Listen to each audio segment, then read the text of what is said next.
Hello, everyone. Thank you guys for tuning in to another episode of the You Thrive Everyday Show. Today, I am excited, like I am every freaking episode, because we have another beautiful, beautiful spirit here that is brave enough to share their colorful story through this life's journey.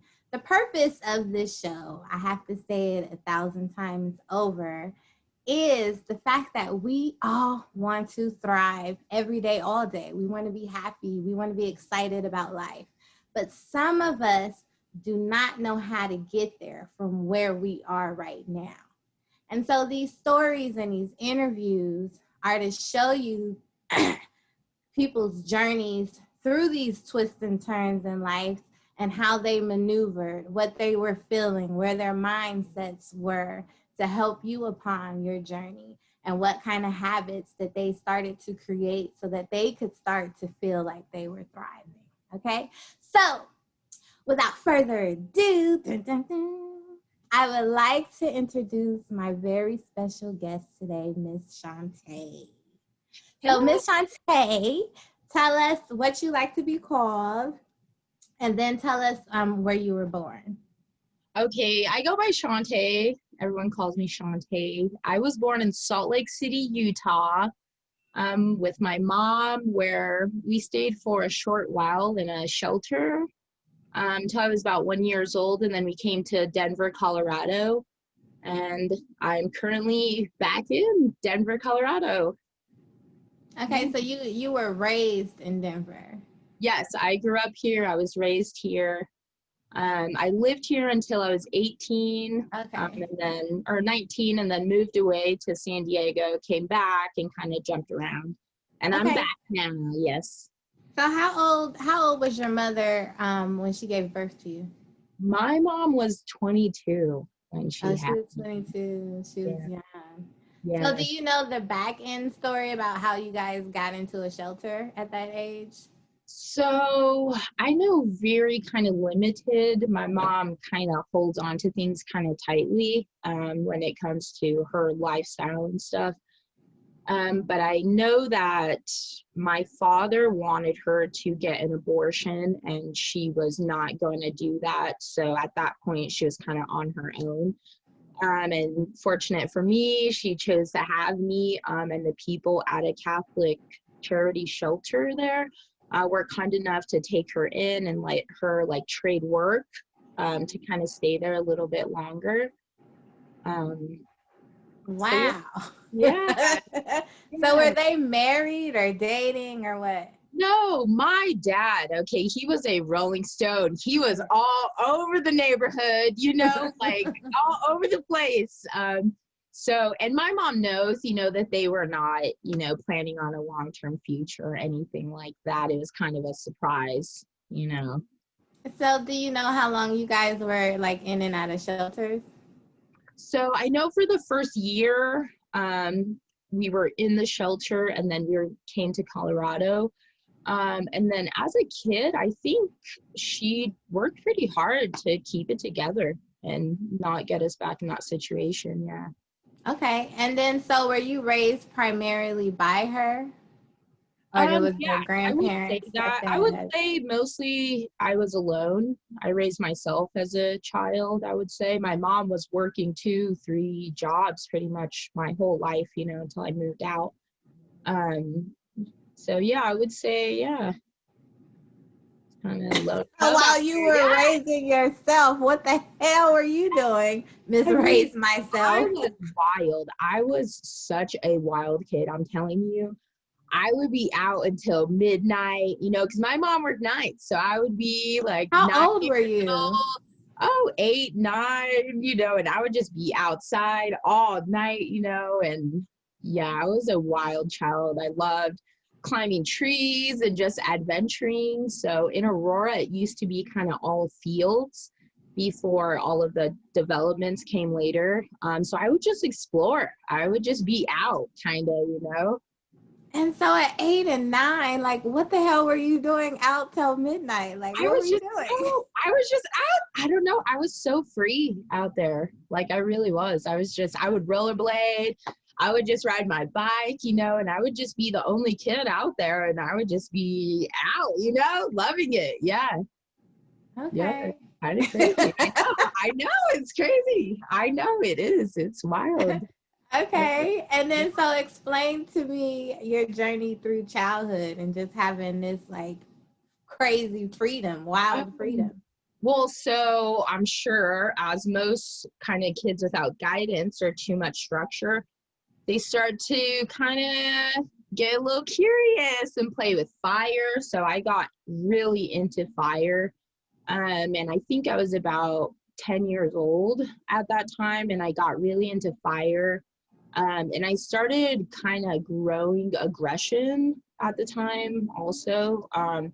So yeah, kind of started being destructive, spray painting, burning stuff down, you know, breaking into empty apartments. Why do Um, you, I mean, looking back on it right now, why do you think you were becoming so aggressive?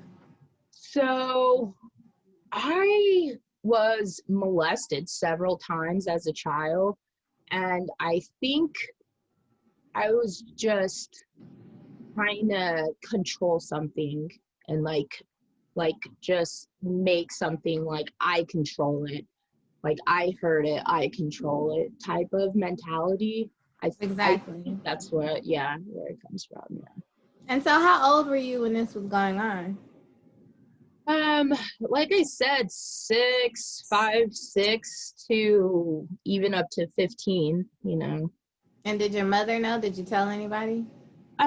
Yeah, she knew, and she did not believe me at the time. So I was kind of internalizing all of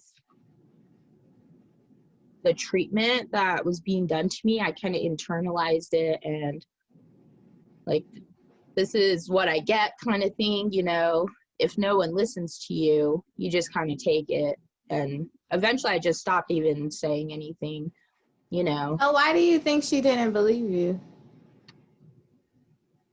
She says, so we spoke about this later, probably 10 years after this has happened. I was probably 24 at the time that we brought it up again. And I asked her, you know, why didn't you believe me? I really needed you. Why would you think I would lie? And she just said, I was in love with him. I didn't think he would do that. So I didn't know what to do. And, you know, she cried and she's apologized, you know, but yeah. And I said, well, I didn't know what to do either, you know, so you know, like, you left me out here, you know, so, but that's all she can say is just, you know, I didn't know what to do. So And so, so it was the same individual for that duration of time from 6 no, to no, it 15. was different people. Yeah, it was different people. So were they guys that she introduced in your life Yeah, or? there were guys that she introduced into our lives. So yeah. Yeah. Okay, so fast forward. Yeah, yeah. So we're at the point where we're burning shit. Yeah, yeah, we're And very, yeah. we're wanting to tear some shit up. Yeah, we're destructive, self-destructive, everything destructive. Yeah. Yeah. Okay, so you would say that started at 10 where you were just like starting fires and stuff. Yeah, absolutely. Yeah. I Tell became me about that so progression. violent. So yeah, I started setting fires. I became violent. I became abusive. I became sexual towards other children. Like, I was really a problem, you know, like I was really hurting inside, and I just began hurting everything, you know, like all of the feelings, hindsight of course, but all of the feelings I was feeling, I was just on every single person, thing I could break, I would. Yeah, at that point, just lashing out, just trying to extend some of the pain, I think. And so what was going on as a repercussion of those actions? I mean, I did get in trouble for one fire incident where I had to go to court, you know, and that was traumatizing. I had to touch a man who had been burned head to toe, and I had to like run my hands over his face and body and stuff. So that was kind of traumatizing, and that got me out of the fire, but that didn't help like the abuse and the sexualization. And I wouldn't really get any kind of reprimand for that. I wouldn't get punished for it at all. So when you had to fill on that man's face, Yeah. what had you burned down? So I didn't burn anything yet, but I broke into an apartment. I used to live in a huge complex where there was probably like 120, those big complexes where there's like 120 like apartments in one building.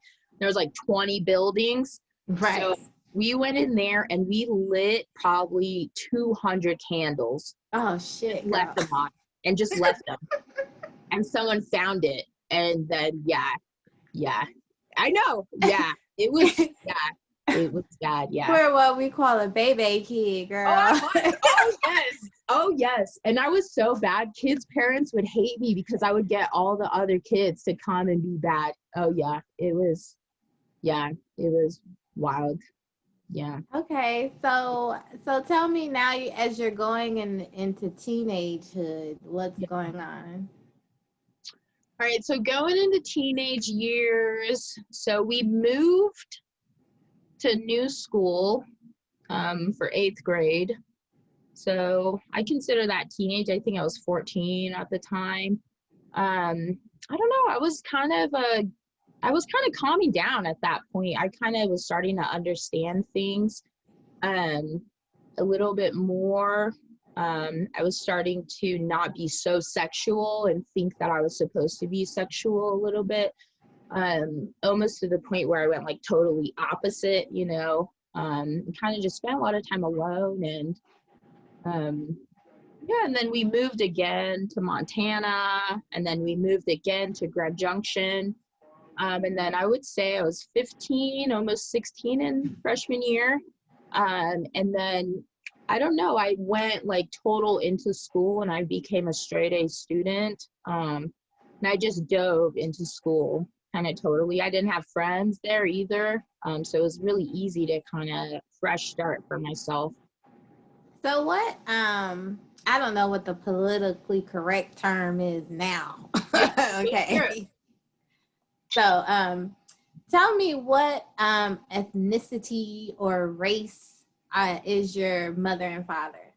So my mom is white, my dad is black, and I just consider myself interracial, biracial, mixed. So was there any of that going on too while you were growing up? Really, people just thought I was adopted most of the time, because my mom was white, and so I don't know why, but people would just always think I was adopted, and I don't know why. I was just like, no, and that was really the only thing. Yeah, I wasn't, but I know. This is not funny, but I But love it you, your is. But the thing is, personality. you think like an adult is going up to a 5-year-old like, oh, you're adopted. Like, who does that? So I just thought I was adopted for the longest time. And I would tell my mom too. I'd just be like, you're not my mom. You're white. I want my real mom. I don't have to listen to you. And I would just tell her that. Like, I don't have to listen to you. Like, you're not my mom. You're not my real mom. Oh Yeah. my God. It was more You hard poor for my baby. mom. My poor mom, honestly, because I was just like, you're not my mom. I don't have to listen to you. I hate you. I don't like, I would say I hate you probably every day. Just say you're not my mom. I don't have to listen to you. And So, this is because a lot of people were telling you that you were adopted as a kid. well, yeah, people made me feel different. And so, if I hadn't been made to feel that way, I probably would have never felt that way, Like, oh shit, you were that kid. Mom, I hate you. Oh, Tell me what to do. Oh, yeah. I was so, yeah. Okay, I appreciate this because I know seriously God is good and the universe is so perfect, right? Because you see these kids out in public and you wonder like what the hell is going on with this little kid? Like, but that makes like logical sense. You are a child and you are absorbing everything. Yeah. So, I mean, not only words, and this is what I tell people, like it's all about the energy. So if you're coming around people, you don't know know consciously what is so different, but you know that you're being treated differently. And then somebody has, you have a group of people that have the audacity to like say Exactly. two-face, anything about adoption because you already, you don't fit in. Like that's some shit, Yeah. Shante. Yeah. And and that's like even the weirder thing is then I'm saying, okay, am I adopted? Everyone looks different than me. So I grew up in the neighborhood I grew up. It was very ethnic. So Hispanic, African, all different countries in Africa, Indian, like all kinds. So my mom was already different anyways. So it was always, I don't know, it was always kind of like that. And then teenage years, high school, the black kid. I was the black kid in the town, Grand Junction. There's probably 20 black people that live there right now in 2020. So you can imagine about 10 years ago, I was just, I was known as the black kid, the black girl. So, Wow. which, I, Wow. I'm sorry. I had to take it there. I had to explore yeah, that because I'm sure there are many people like me that are curious about like what is going on with this kid. And then when you have a little one, especially a girl, who on at those ages from 10 to 14 that are like just, all over the place, adventurous, we're gonna use the word adventurous. yes. And very curious, and because you don't have someone kind of telling you your boundaries or guiding you through boundaries, you're having to figure them out on your own. And for a person whose frontal lobe isn't even nowhere near developed, praises to you and how you turned out, because that was a very interesting journey, I'm sure, on a Yeah. personal level, and the amount of confusion too coming up that had to be going on with your brain and trying to cipher through that without any help or guidance. That had to be difficult. Extremely, extremely. Yeah. Yeah, so at 16 now, we're totally in the school. What about boys? Are you social in the school? Like what's going on?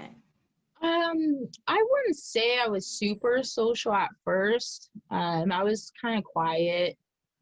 Yeah, I wasn't really too outgoing, kind of quiet, and I would say depressed and detached from myself. Looking back, I was just I was performing to get validation, but I didn't really feel much in terms of enjoyment of life. I was kind of just very, one note in terms of emotion.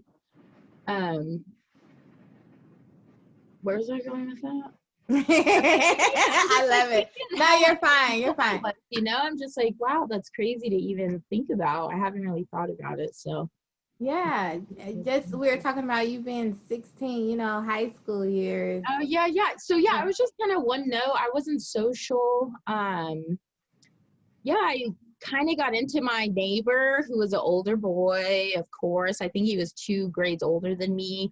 But I was so prude that he ended up hooking up with this other girl.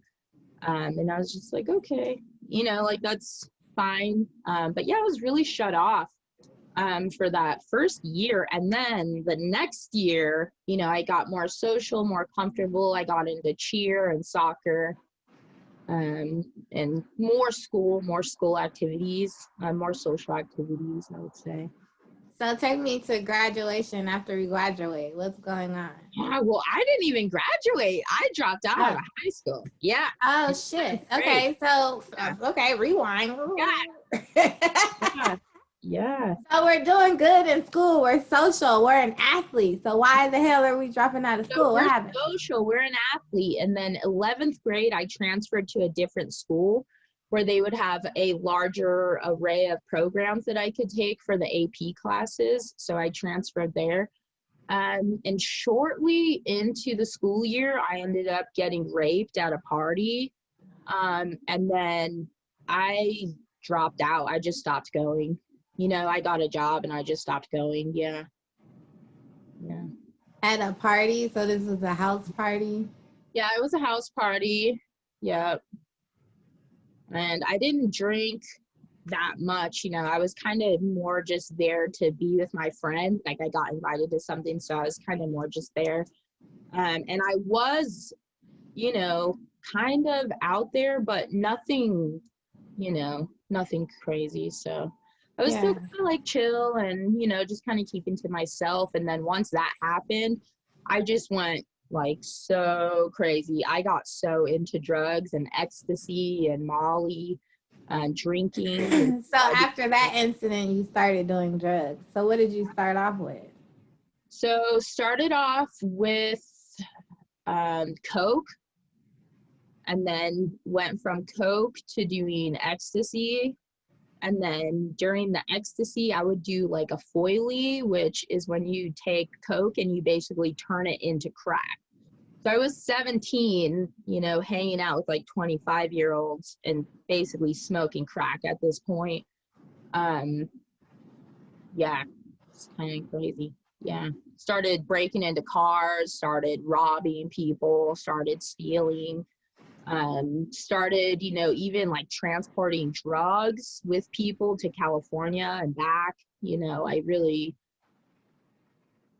really detached from myself, and I was just trying to self-destruct as quickly as possible, pretty much. So were you suicidal? Um, no, I don't think so. No. I don't think I cared if I lived or not, but I wouldn't say that I wanted to die. I just didn't Right. care. Yeah. Yeah. Okay, girl. So now you are partying, honey. You miss little El Chapo runner and shit.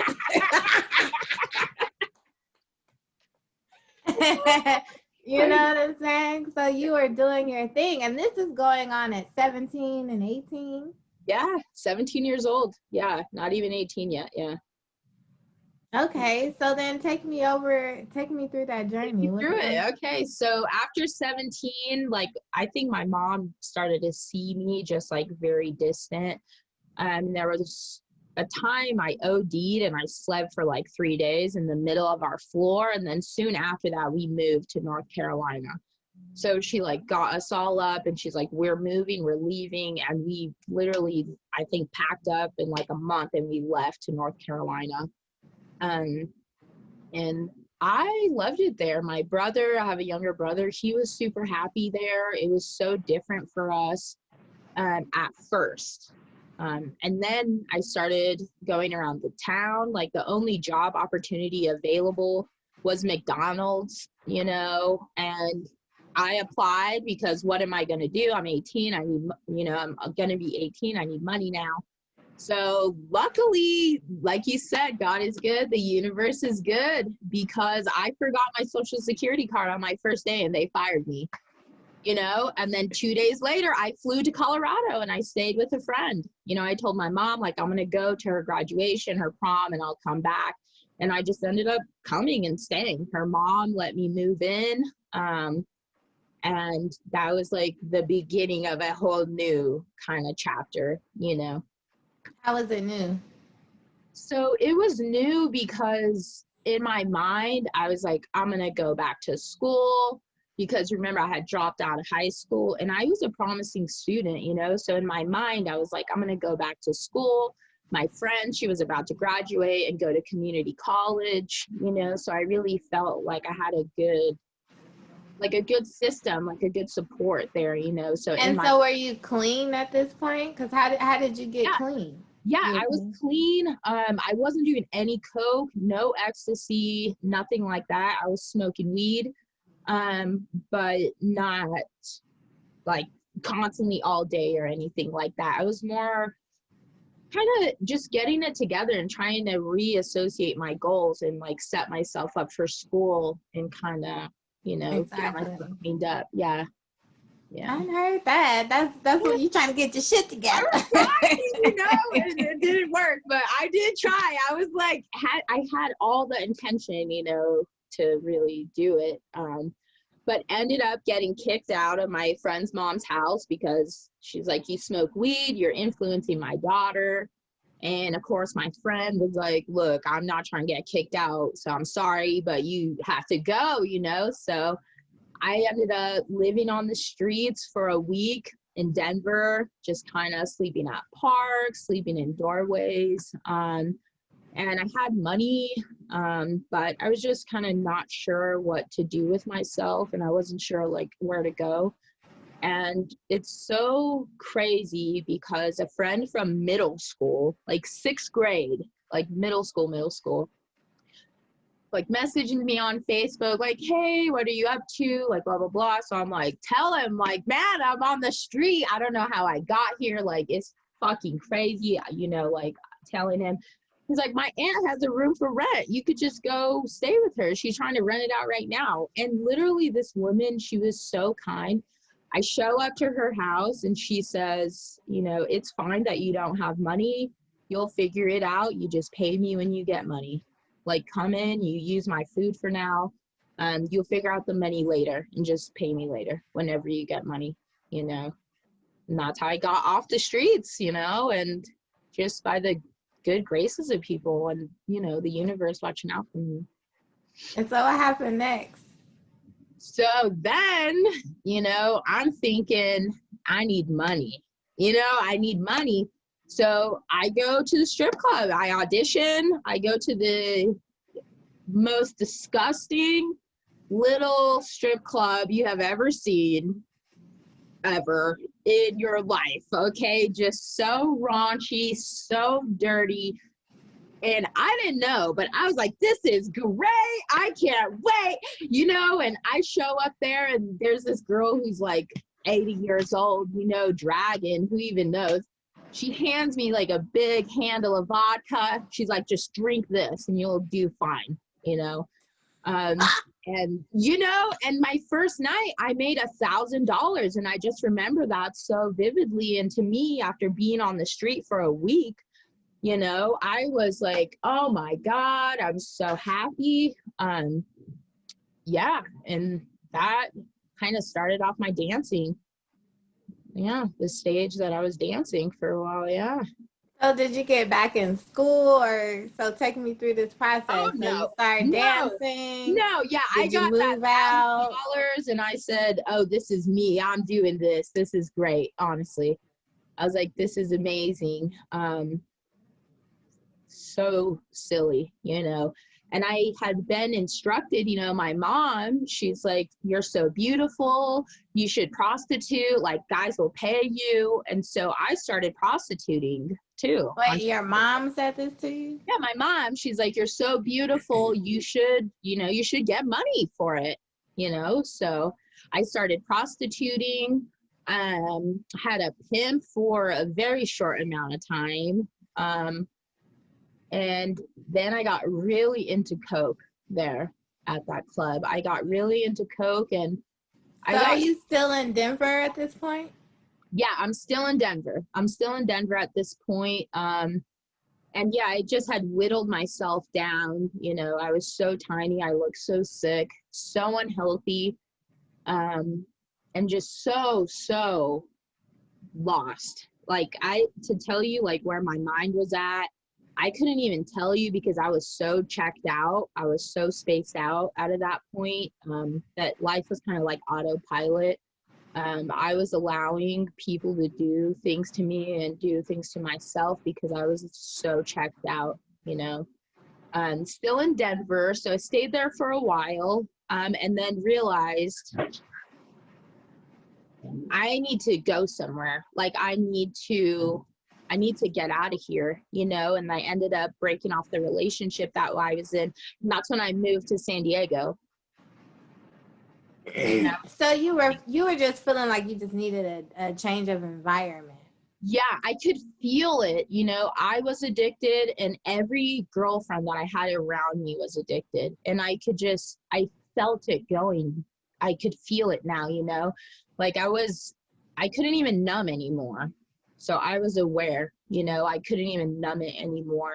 And I just started to see what I was doing and made the choice, okay, I need to just totally leave. I can't, you know, I have to totally remove myself. And who did you know in San Diego? So my friend from elementary school, her grandpa lives in San Diego, and he let me stay there. And he actually got me a job doing like phone repair. But yeah, it, the thing when you move, is that you take yourself with you. So the issues are still there, like what young mind, you think, oh, I'm just gonna move, it's gonna be whatever, and that just doesn't happen. And so in San Diego, started dancing again, got on drugs again, got on alcohol, hard on the alcohol, because I thought, what made you go back to dancing? the money, and like the power. I really like having the control, to feel like I can forgive other certain things when I didn't have control. I was like really needing to manipulate people also at this time. So I became very manipulative. And I would just try to get money from everyone, everything, everyone. Yeah.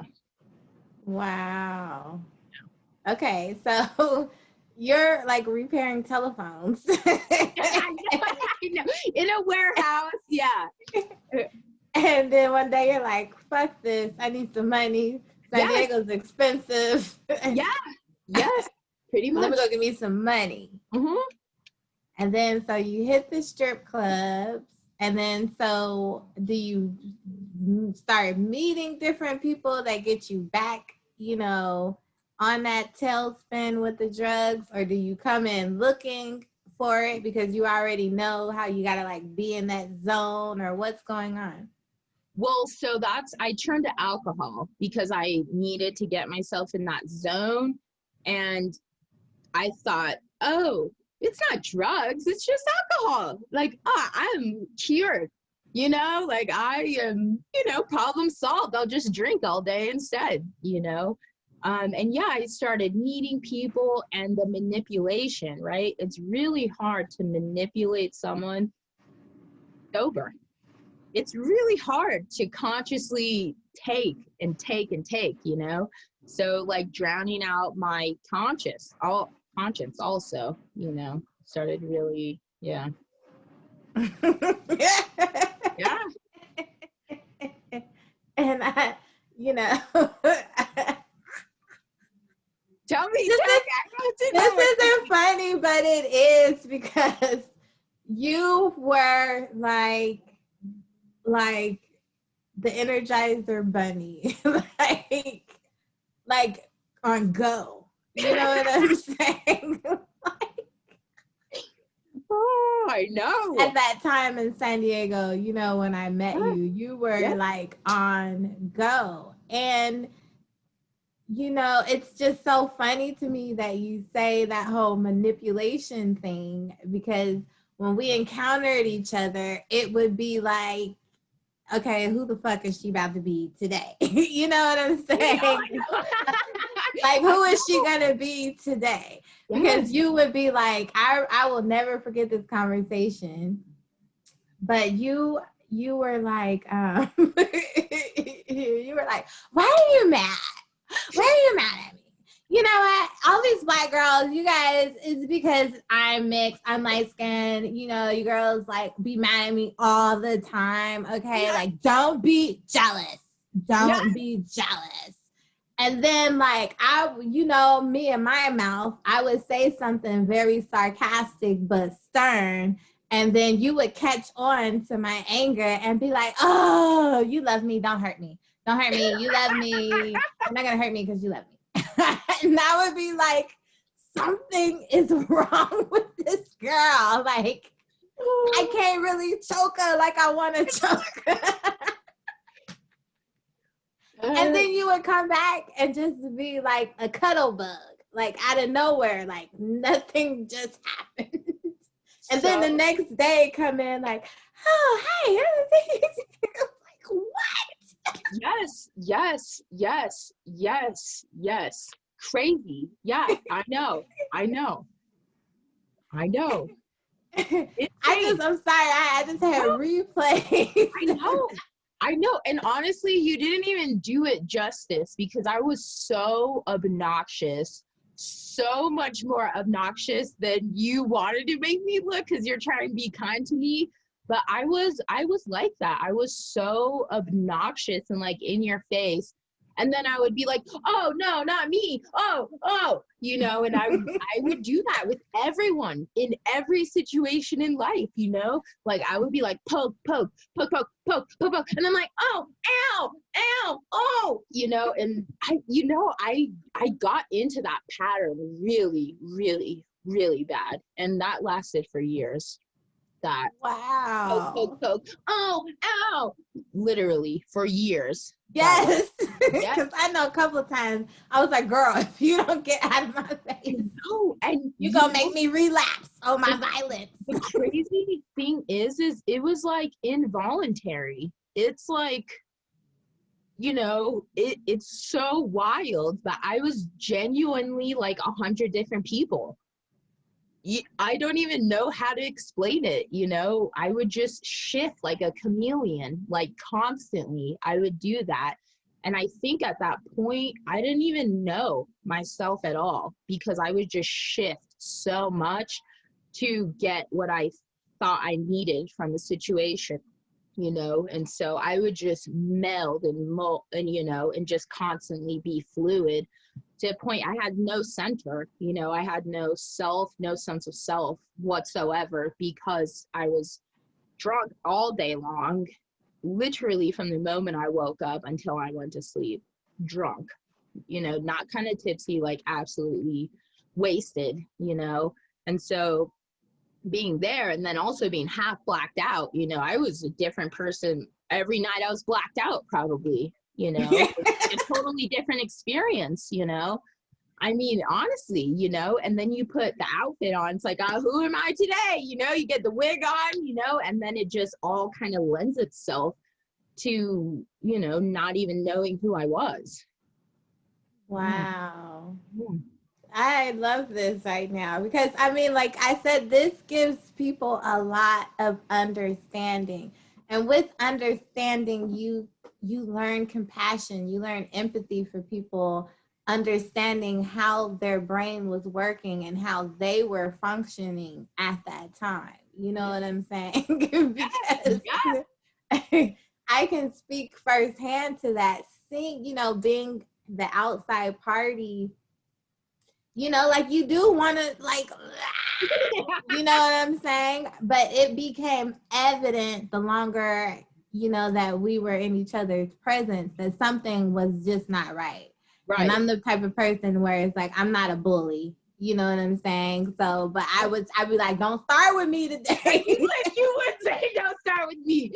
You would, yes. You would say, Shante, don't start with me. Do not. Yeah. Like, don't do it. And the thing is it took me away from so many relationships is because on a good day, I wouldn't, but on a day when I'm like, I want to, like, I'm feeling crazy, I would be like, oh, I'm going to do it. Just like someone saying, don't do it, it would make me like, oh, I'm going to do it. You would dare yourself. Yeah. I would be like, oh, just watch, and I would get excited, seriously. And it was so toxic. I love the drama, like getting people upset. Oh my gosh. It was like, it was. And I hate to say that, but it really was like, I loved it.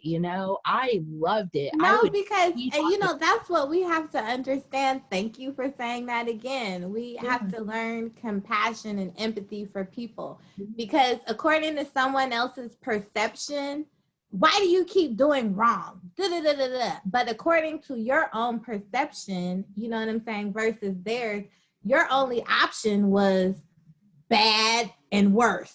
You know what I'm saying? If you compare it to that person's interpretation of what's going on.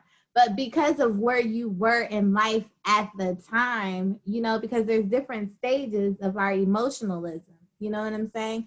And because you were so low at that point, to evoke that energy from people made you exhilarated. It made you feel good. You thrived in that.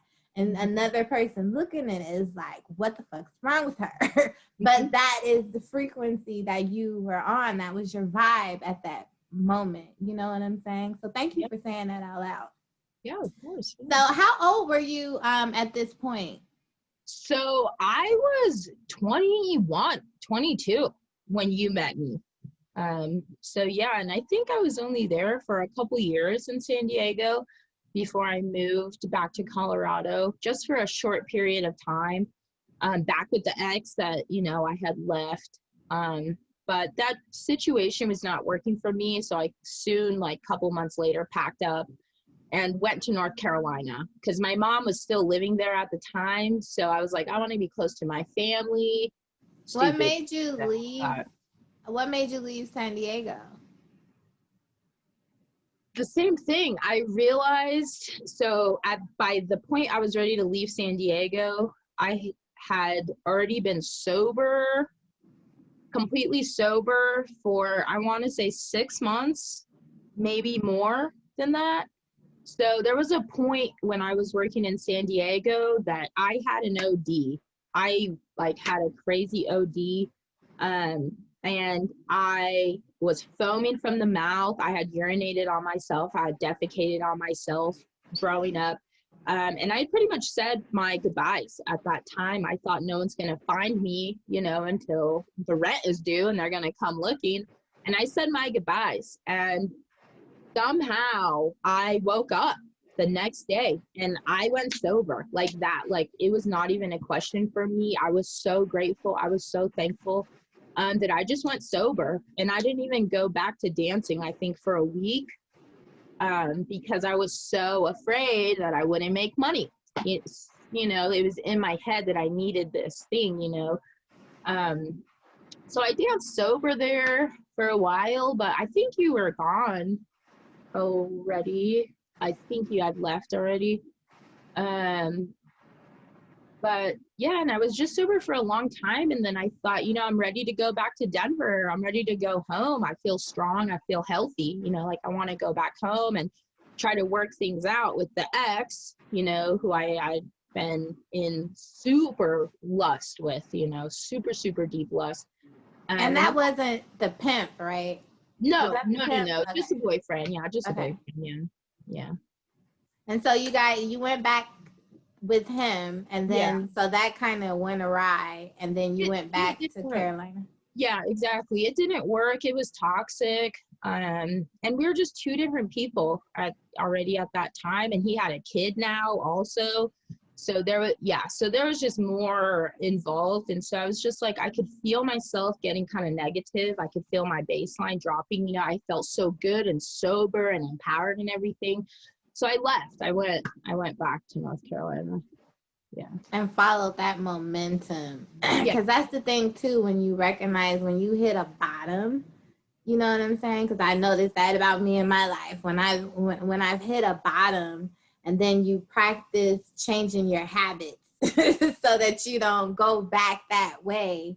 Yeah. You know, like when you started training yourself to feel good and to feel better, and really start looking for things that make you a little bit excited or happy about life. Yeah. To lose your inner peace, you know, is a total static, you know, to the frequency. It's a total static. Mm-hmm. So thank God you left, because most of the time that is the point right there when people go back into that cycle. You know what I'm saying? Oh, I'm in love. Mm-hmm. This isn't working, but I love him. And then, so you start doing things to cope. And mm-hmm. then, you know, the more you practice, the better you get, whether it's negative or positive, you know. Yeah. But you were more self-aware at this journey. And so you went to the Carolinas, North Carolina, mm-hmm. and you were with your mom. What's going on now? Yeah, so I was with my mom and my younger brother. I was, I think, 23 at the time. And it was just good. At that point, I was reading a lot, journaling a lot. Like you said, the habits that I had built up and working out all the time. So when I got sober, working out was my way to process my emotions, because so many things started coming to the surface that I had been ignoring. So much shame, disgust, self-hatred, disappointment had been coming to the surface, that by this point in North Carolina, I was working out 1-2 times a day, and that was kind of my therapy, my process, like you said, to keep So my vibration how high. was it coming? How was it coming out? You know what I mean? Did you just start working out one day and you started bawling like, oh, I was traumatized? Like, how did that happen? Honestly, kind of. Yeah.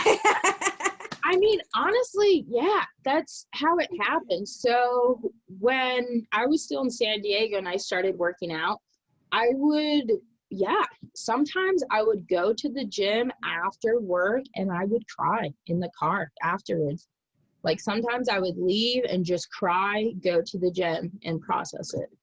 And it was a lot of crying, just so much. Ran just all the time, I would almost say, that it would seem from the outside like I was sad, but I was so happy at this point, I was Yeah. so happy, yeah. But I was crying a lot, yeah. And so just to put this in, because you're very into fitness, right? So if we could just throw that out there, that is why certain, okay, people hate the word exercise. A lot of people do. They act like it's a jail sentence. So we're just going to say movement. Yeah. That movement is very essential because of our endorphins, right? Mm-hmm. And so what do our endorphins do?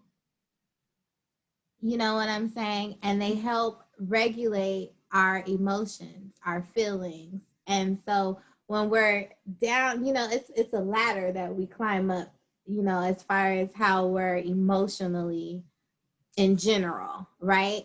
Right. So the lower you are on the spectrum, the journey you have to go to get back up.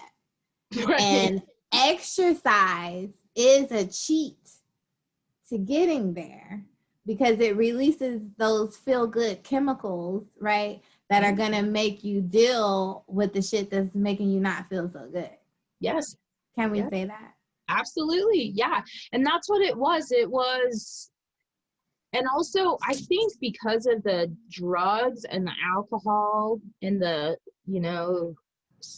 disrespect of self, I think that I more saw it as self-care. I didn't see it as exercise. I didn't see it that way, and I really see it, even still, I see it, even still, sorry, even still, I see it as self-care, I see it as taking care of myself and something I enjoy doing, something I like to do. And yeah, movement, it can be anything. It can be a walk. It doesn't have to be gym, but it is crucial to, one, move the stagnant energy. It is crucial to move the stagnant energy and know, okay, where's my base vibration in reality? Not just when I wake up, but in reality, what is my actual vibration, without the stagnant energy? Where am I? That. And then you get the endorphins, you get the circulation. And then on top of that, you get the accomplishment, the feeling of accomplishment and self-recognition of, I recognize myself, that I need to be taken care of. I deserve to be taken care of, so it's like a many faceted way, like you said, to cheat the system and bring it up the ladder, because it gives you so many little bonuses, and it's so It magical. does. Yeah, it It does. does. Yeah. And I say cheat because, in this culture that we live in now, we want things fast. You know what I'm saying? We want the results right here and now. Fuck the journey getting there. You know Yeah. what I'm saying? Like if we all knew how to teleport, if we were that evolved as a consciousness where we could just teleport, fuck the journey, we would be like, fuck that journey. Like get to the results. And so I think that is so common right now that everybody's looking for the shortcut. and the shortcut is all outsourcing. You know what I'm saying? And I think as a consciousness of people, as a mass of people, we know that that shit is played out. That's why coaches are everywhere. You know, there's a financial coach, a fitness coach, an intuitive coach, a spiritual coach, a woman's empowerment coach, you know, because we're at that point to where you need to stop just reacting and become a creator and realize that you are a freaking creator. You know what I'm saying? And to stop just delving in what you're told. I think that it's our surroundings that make us think that everything is supposed to be instant. You know, we got microwaves, we got fast food, we got all this fast outsource. But the answers and everything are in you. And whenever you make anything a habit, it becomes easier. It becomes like nothing. Like some people are like, why the hell do you still wash dishes and there's dishwashers? Like to me, it's faster to wash the dishes than to rinse them off. You know? It's so, same. Yeah. And so working out is one of those things too, where it's that beautiful space where you understand why we do like convenience, because God and the universe is perfect like that. That's one of those little cheap loopholes right there. You know what I'm saying? Which is what working out does. So it's not so much work on your brain practicing being self-aware and all of that. You can just jump right in there, do a physical activity, and not have to be so conscious of the chemical makings that are going on there. You know what I'm saying? So that is a great cheat. Okay, so back off our tangent. I know. Well, it's just so powerful. It really is. Movement is so powerful. Breath is so powerful. Yeah. Oh, and that's another thing. Movement. So, like, let's stress that, because you said going on a walk, right? Your favorite dance class. They have dance classes. They got all this, I don't want to say weird shit. They have all this unique stuff going on. There's for whatever people you to do. like. You can find it. Yeah. Seriously. Yeah. That's a true story. I can vouch for that. Yes, There's a lot of interesting things going on that you can do for a workout. And even because, you know, there are a lot of people that are not comfortable with their bodies right now enough to even like go to a gym. You know what I'm saying? Because like you don't want people staring at you or judging you. You're worried about their thoughts, even though they might not even be thinking about you, you know? But too, just to turn on like your favorite 2 songs and like, I mean, dance your life away for like that is considered movement. And it freaking does release endorphins. And it's that freaking simple, right? Yeah, it is. Okay, I love it. Okay, so we're back with moms and we're working out and everything. So tell me what else is going on now. So I was not working during this time. I had a sugar daddy that I had met in San Diego. And so I was kind of fortunate enough to have the time to focus on myself. So I got really into hiking, fishing, just outdoors, and just kind of finding stillness, I would say. Getting out, connecting with my brother, my younger brother. So that was a really special time for us to grow and, grow our relationship. So were you an outdoorsy person? Like, were you that person that, like before all of this, that could go out to the woods with a damn tent and set up tent and be good? Yeah, I told you as a kid, I would go to the fields for hours, and climb trees and that. Like, I've always loved that. I've never been afraid of the outdoors or anything like that, or afraid of getting dirty, No, that's beautiful because, a lot of us are so civilized, that we are so uncomfortable with nature, honey. I know. We're so uncomfortable, and it's crazy because that's another cheat. right? That's what helps ground us. And it's like as soon as you would take that journey to nature, you instantly feel better, right? Yes, absolutely. You don't, and the thing is, okay, you don't like nature, so don't get out the car. Go on a drive. Go on a scenic drive, rent a cabin. You don't have to sleep on the ground, but there's so many different ways to experience nature, that I think people think, oh, it has to be like a strenuous hike, like we're dying here. Like, no, it can just be a walk in the woods, like you said, or just take a chair. Sometimes we'll go to the mountains and we'll just pull over and just sit by, just sit outside.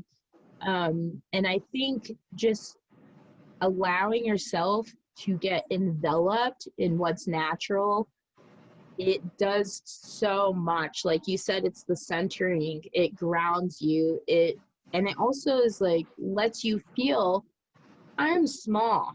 There's so many moving parts in this world. I am a small part, and it's not that serious. Like it's not that serious. The things I'm doing, it's not that serious, like, and it kind of helps take a load off a little bit, the expectations that we all put on ourselves, and that other people put onto us.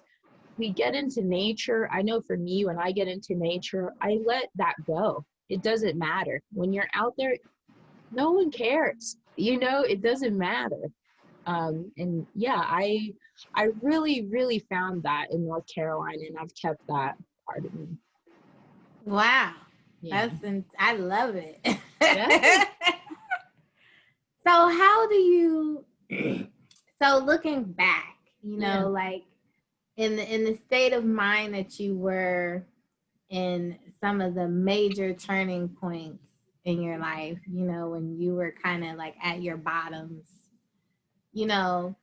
knowing what you know now, what is something that you probably could have told self? Because, once you started the journey, it's like, okay, yeah, I know that I can just go to the park and take a chair and put my bare feet into the ground and just take a few deep breaths, and I know that that's instant. I'm better, But to a person who is living that life, honey, who is about that life, Yeah. I've been up since 3, honey. The turn up is still real in my head. Okay, I ain't even trying to hear no silence right Yeah. now. Yeah. Yeah. Life is moving, girl. I ain't got Yeah. time to sit there and put my damn feet in some grass. What is that gonna do? Right.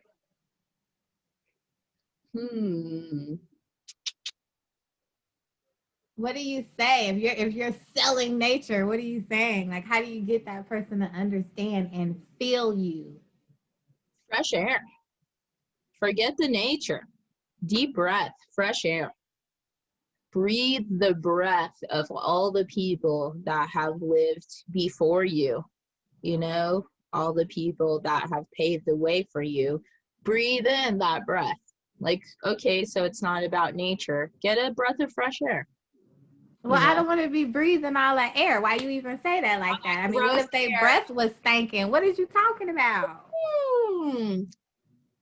I'm trying to think of how it was more of like a magnet. I would say it's a surrender, I would say it's a surrender. I think so. I'm thinking, what got me out there? What got me? And it's almost like it pulled me. I just surrendered, I think, to life. And I think that surrender of things that I could not control, I think then once you surrender, like the magnet, it just gets you and you just follow, I would say. Beautiful. Yeah. So maybe that's surrender.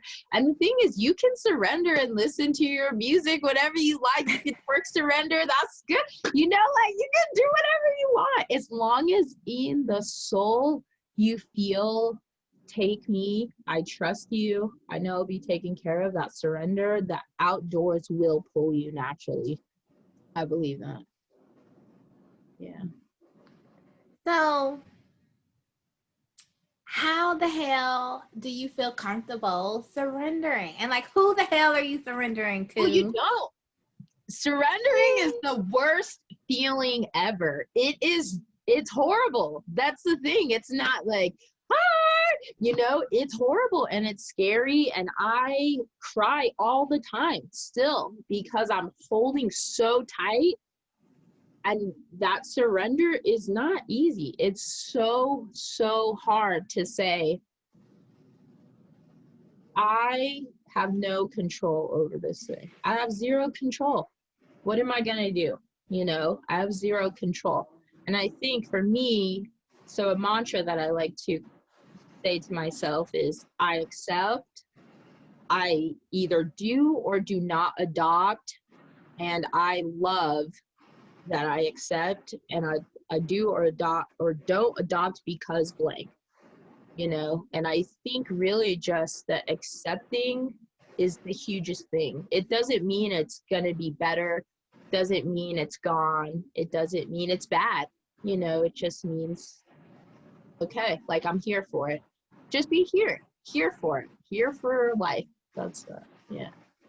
I love it. Yeah, just I be here ask these for it. questions because people like, when you're down on that emotional ladder, what I'm saying? When you're down there, it's like you hear people talking and like Oprah, you be like, really, bitch? Yeah. Like you got billions of dollars. I mean, of course you can find yours then. You're fine.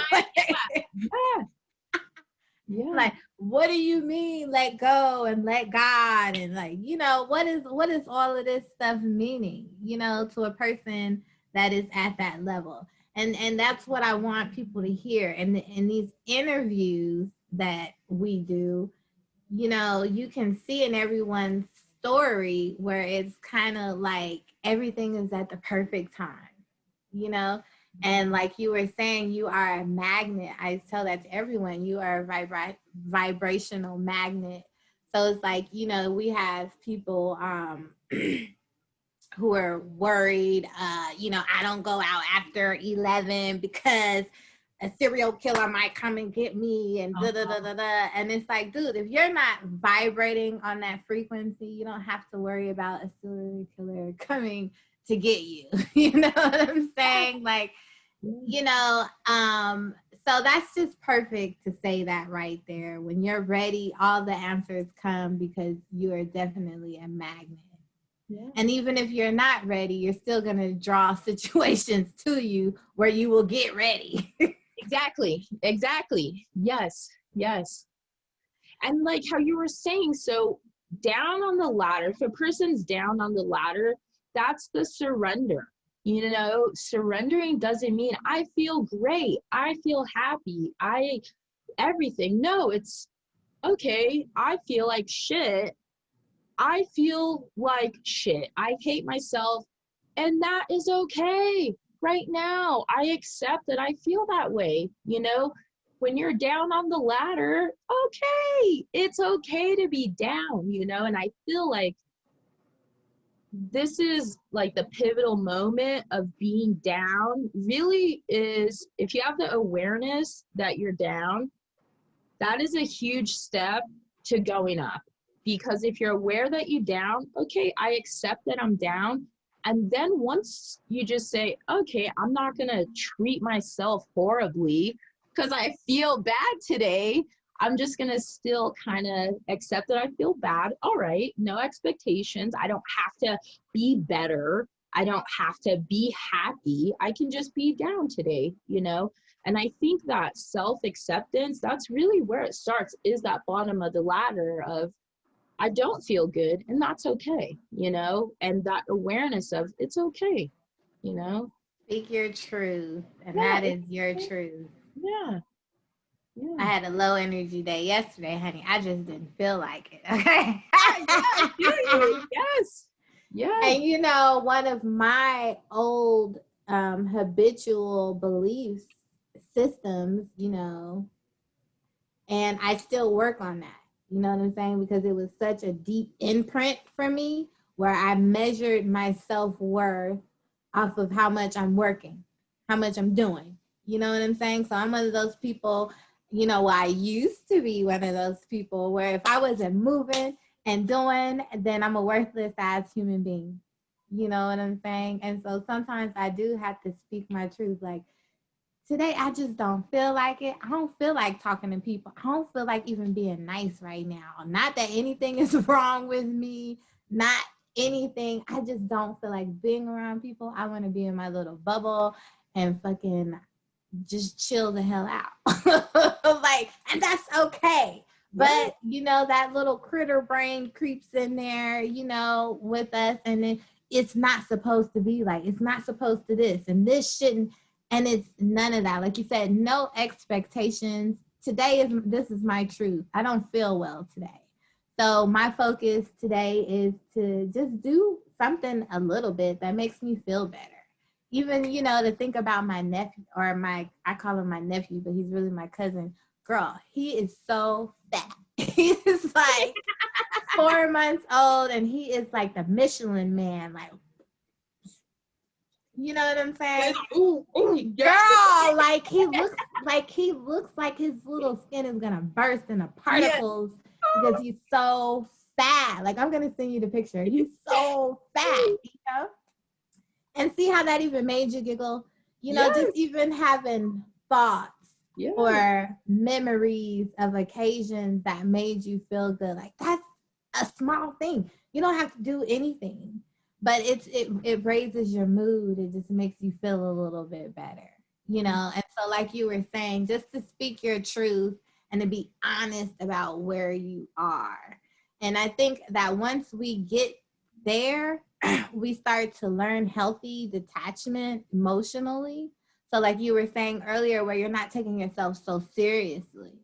You know what I'm saying? Like, oh my God, my boyfriend just cheated on me and I'm just gonna die. Like, so you go in your room and you close the door and you're like, I wanna die. Because that's real. That's what you're feeling right now. Mhm. But healthily, emotionally, you have an understanding that for whatever reason this shit happened, I'm supposed to learn something. So let me get to what I'm supposed to learn so I don't have to keep reliving this crazy. And I think that's where what we call that crazy term sanity comes in, because that creates an inner peace. Just speaking your truth, honoring where you're at, and just speaking your fucking truth, no matter how ugly or raw it is. Just being Absolutely. real and accepting that that's where you are, and that's Yeah. real. Yes. Absolutely. Well, and that will raise your vibration immediately. Just saying, this is just me. Okay. Boom. Instant. You're going to feel more confident and comfortable in yourself instantly, even if you still feel horrible. You're right. Just speaking it and letting it be what it is, Wow. Okay. So now we have a sugar daddy that's taking care of you. And so Yes. you kind of, which is great because you kind of get to delve more into self. And so what's going on that journey? So around that time is when my mom and I, we rehashed a lot of my childhood. By this point, How I did was, that? Okay. I just yeah, pause. Because this is very powerful too. All right. Because we have so many young ladies. I'm experiencing that in my personal life right now that are going through this inappropriate behavior. You know what I'm saying? Having this done to them. And the mothers, you know, that are aware of this situation going on. So you as a woman, number one, how were you able to forgive? Was there a forgiving process that needed to happen?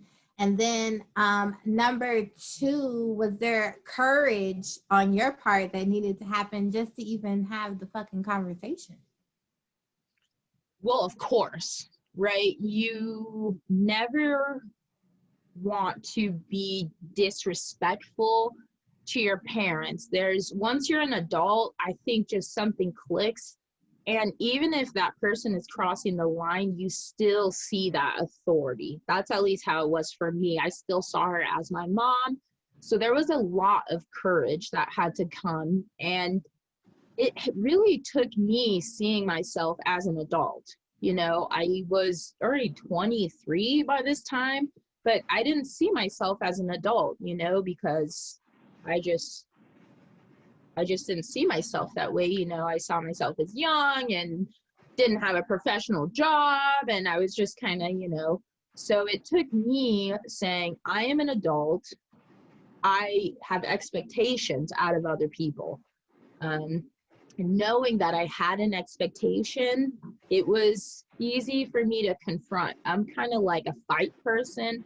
People are fight or flight, and I'm like a fight, confront, you know, and I feel like it's one of my greatest gifts and also one of my greatest downfalls, you know. Um, so I think I just got up the gusto, you know, I really think I just got up the gusto to open up the conversation. And at first, it was really, really hard for my mom. You know, she did not know So how to. how did you approach it? Were you just like one day like, Mom, we need to talk, or you just did it I'm one day, more you guys were like, sitting there? yeah, I'm a more impulsive just by nature. You know, like inside my head, I probably thought it all out, you know, but then once it came out, it was like, you know, and it probably came out very, very judgmental, very, Yeah. you know, degrading towards her, very, you know, not, no empathy.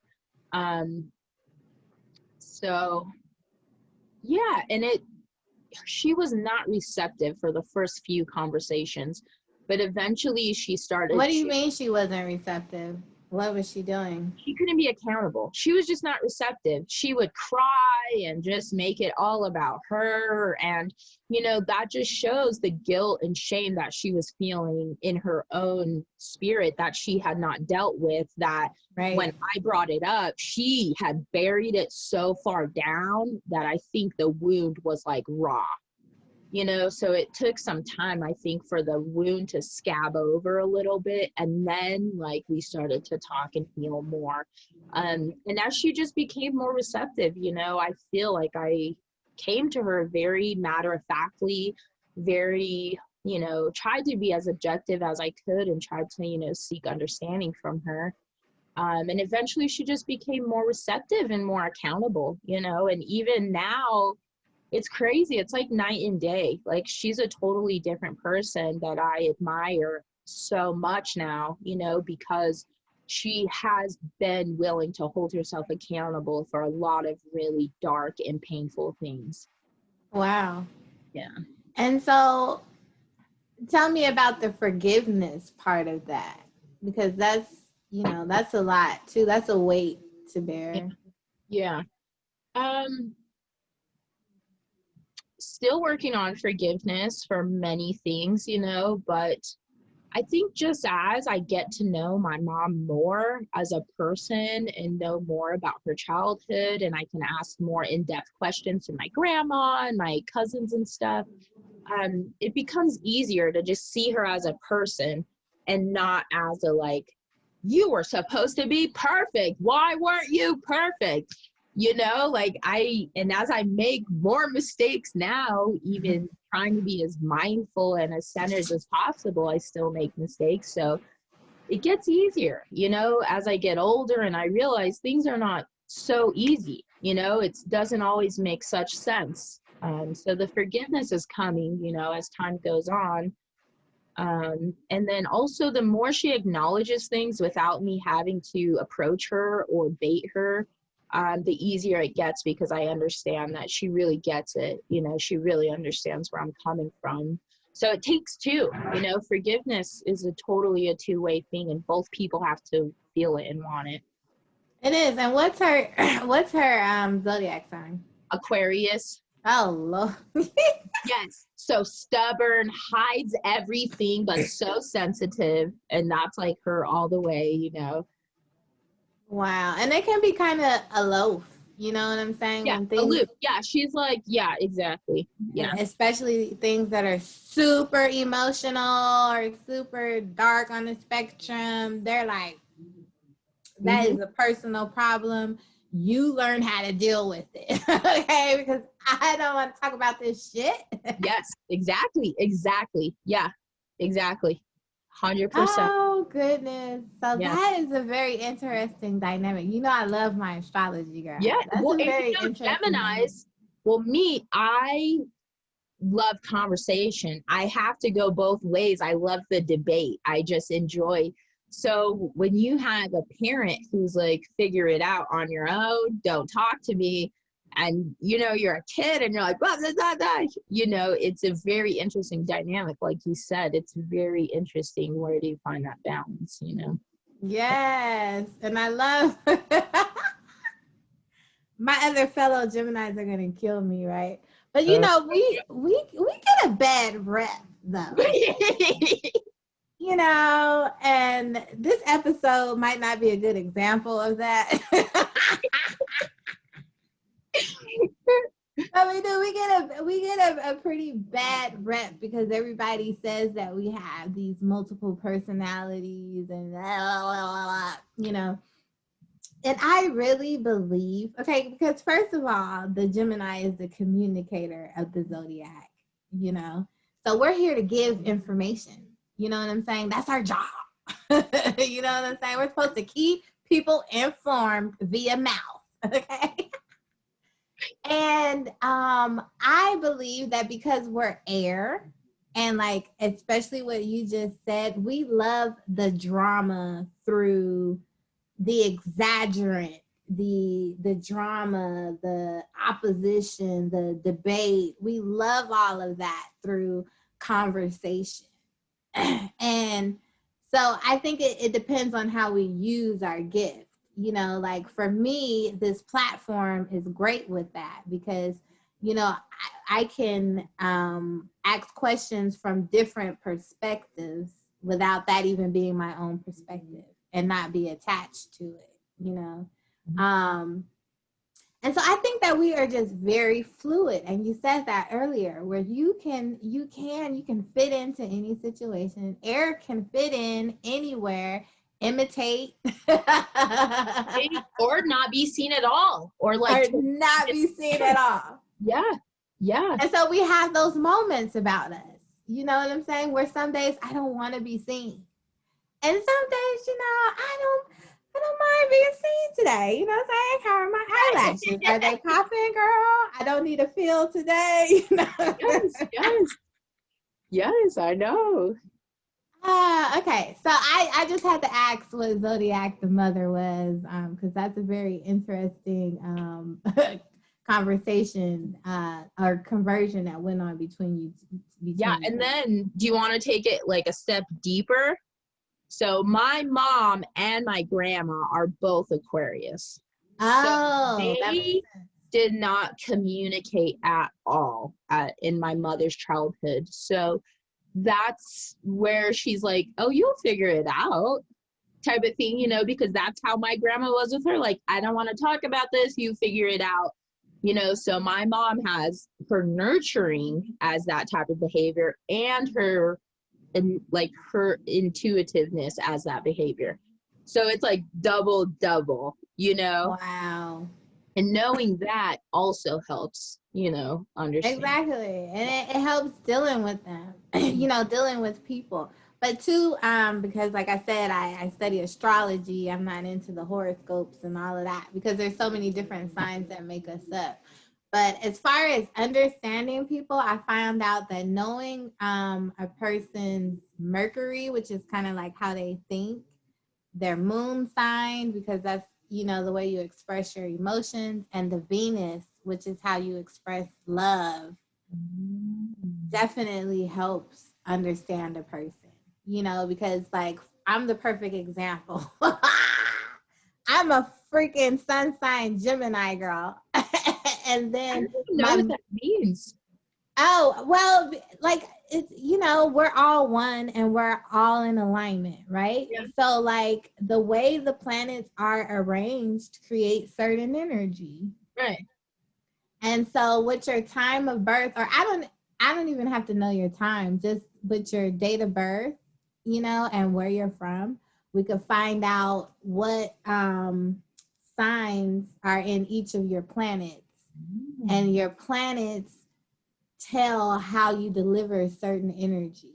So, Oh, like, cool. Mercury is how you think, Venus is how you love, the moon is, emotion, and the rest of the planets have their own way of, the way the energy is manifested.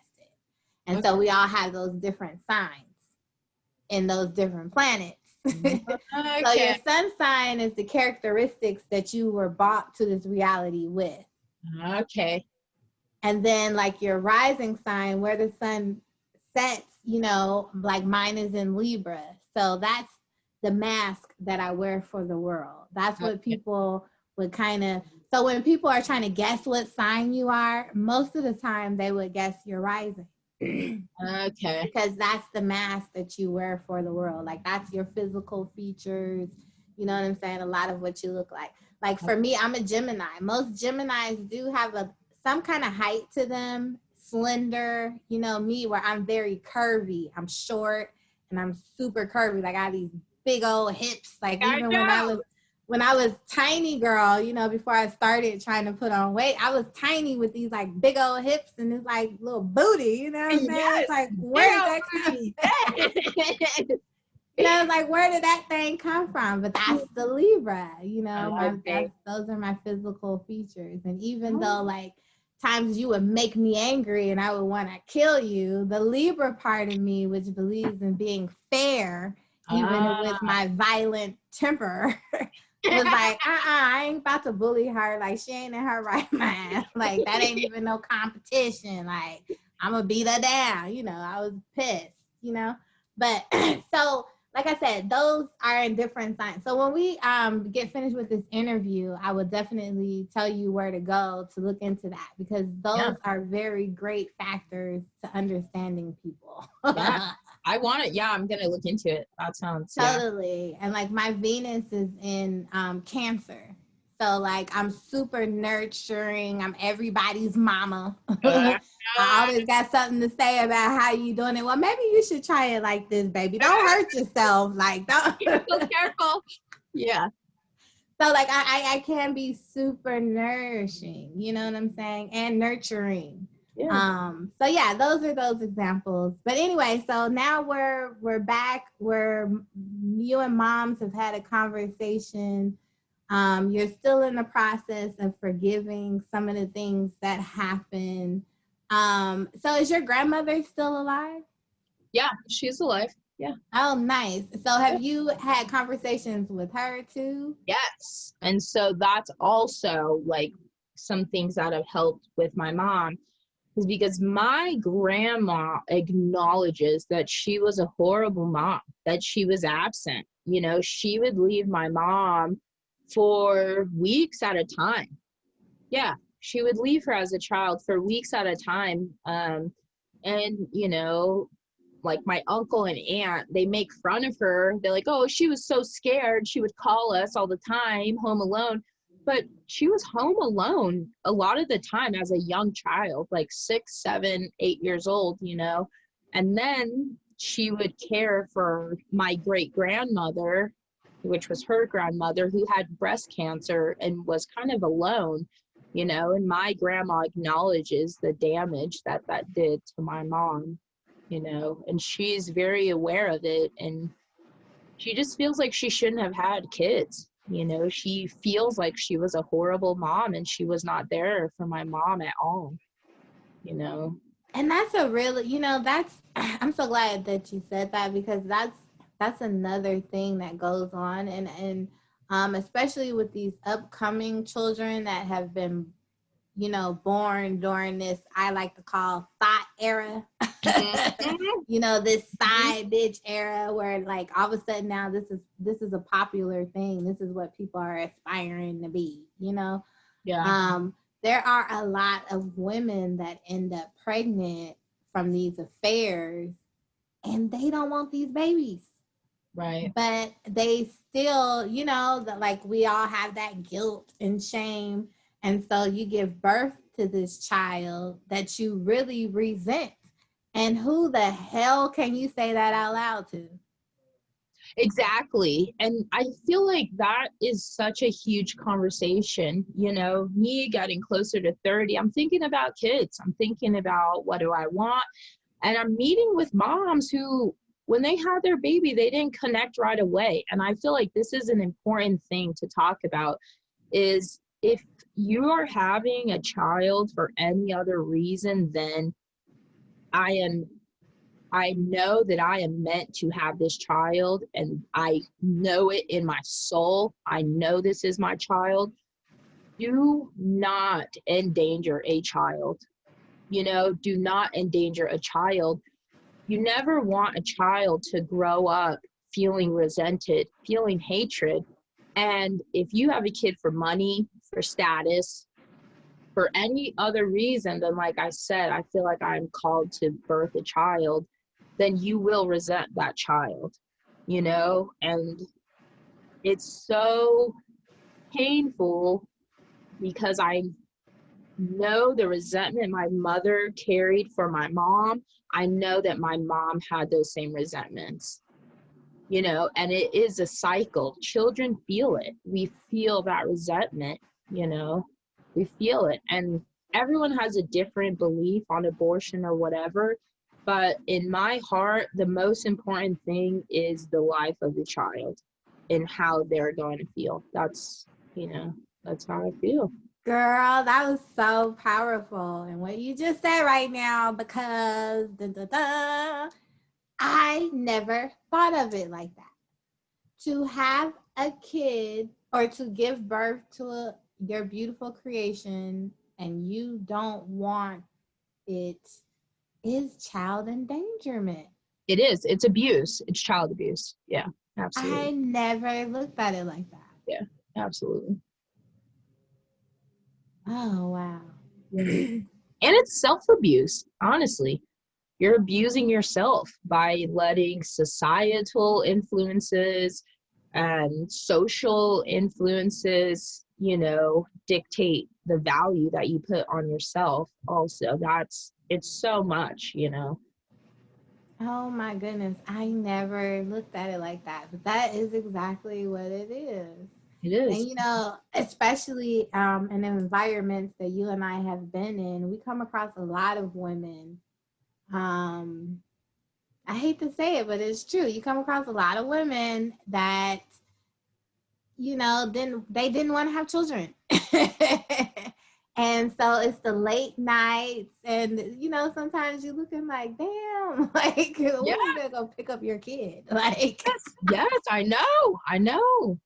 and that is so true. That is endangerment. It Leaving these is. babies from 3 years old until they're, 10, home alone, teaching them how to freaking fend for themselves. Like that's not fair. That's not fair. Yeah, or leaving them with grandma or leaving them wherever.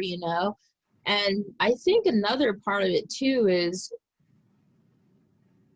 like you don't have to have a kid. You don't. Like it's okay to have an abortion. It's okay to give your child up for adoption. Like that is okay. And I think that needs to be known too. Like it's okay. It's okay to be empowered to make your own choice. If you know that you do not want this baby for good, you know, wholesome reasons, then do what's right for the baby, you know. And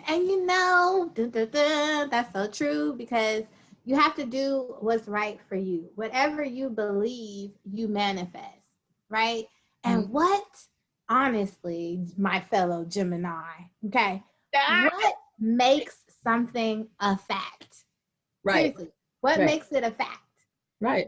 Because in my mind, people saying that the devil literally like walks the earth and like that person had bad behavior, the devil is in them. You know, I'm not talking about some exorcism type shit, you know, because we know those are different cases. Spirit, yeah, different, yeah. I just mean the people when someone distributes bad behavior and they're like, that's the devil. You know, to a lot of people, that shit is fact. To me, that is fiction. I don't believe in that shit. Accountability. Be accountable for the people that you let into your life. And, you know, it's that the devil. No, this person is a shitty person. Stay away from them because they're a shitty person, not because you respect yourself, not because of any other reason, you know. Exactly. And so, like, what makes that a fact? So who says that having an abortion makes you a bad person? Who made that a fact for you? And as soon as you take that in as a fact, you put it into your reality and you start manifesting. Yeah. So I think that is very true and dear. What you're saying is what we talked about earlier, to speak your truth, and your facts and your beliefs are your own. Like, this is literally your own world. And you are creating as you're going. So that is beautiful. Okay.